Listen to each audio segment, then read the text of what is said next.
আমি এখন বড় বামনদা গ্রামে শফি ভাই তার বাড়ি পরিবেশ বান্ধব চুলা দিয়ে গিয়েছি। এক কথায় পরিবেশ বান্ধব চুলা। আপনারা প্রিয় বন্ধু বান্ধব গ্রাহক সবাই আমার সাথে থাকেন, প্রথম থেকে শেষ পর্যন্ত দেখবেন। দেখার পরে কমেন্টে জানিয়ে দেবেন কত সুন্দর না অসুন্দর। এটা আমার শফি ভাই তার বাড়ি পরিবেশ বান্ধব চুলা দেওয়া হয়েছে। অনেকে ঝুল কালিয়ালা ঘরে চুলো নেয়, কিন্তু উনি সর্বপ্রথম ঘর তৈরি করার পরেই আমাদের চুলো নিয়েছে যেন এই ঘরে ঝুল কালি ধোয়া না হয়। এটা এক কথায় পরিবেশ বান্ধব চুলা।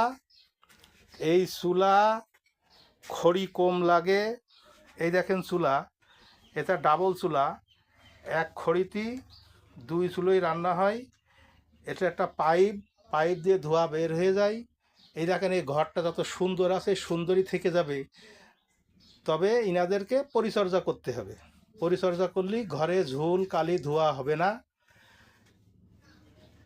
কার্বন ডাই অক্সাইড অর্থাৎ এই ধোঁয়া যেটা ক্ষতিকারক বিষয়, এই ক্ষতিকারক বিষয় হলো এর নাম কার্বন ডাই অক্সাইড। এই কার্বন ডাই অক্সাইডের কারণে মেয়েদের মায়েদের যাই বলেন বোনেদের ব্রেন টিউমার হয়।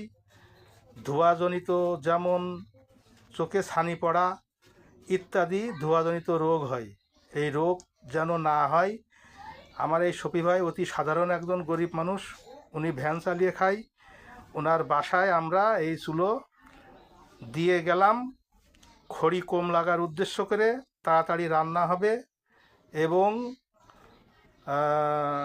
ঘর নষ্ট হবে না।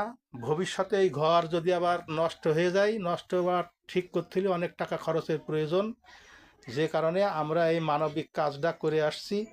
এর জন্যই সবাইকে ধন্যবাদ জানিয়ে আজকের মতো শেষ করছি। তার আগে গ্রাহকের কাছে একটু শুনবো, আমার সেই আপার কাছে হোক আর এই ভাইয়ের কাছে হোক, দুজনের ভিতরে একজনের কাছে শুনবো যে চুলোটা সুন্দর নাকি অসুন্দর। চুলো কি সুন্দর জ্বলে? চুলো খুব সুন্দরই জ্বলে। খড়ি কম লাগে না বেশি লাগে? খড়ি লাগালে অল্প একটা দিলে কাজ হয়ে যায়। আলহামদুলিল্লাহ, গ্রাহকের কাছে তো শুনলেন। আসসালামু আলাইকুম। এই পর্যন্ত সমাপ্ত করলাম আজকের মতো।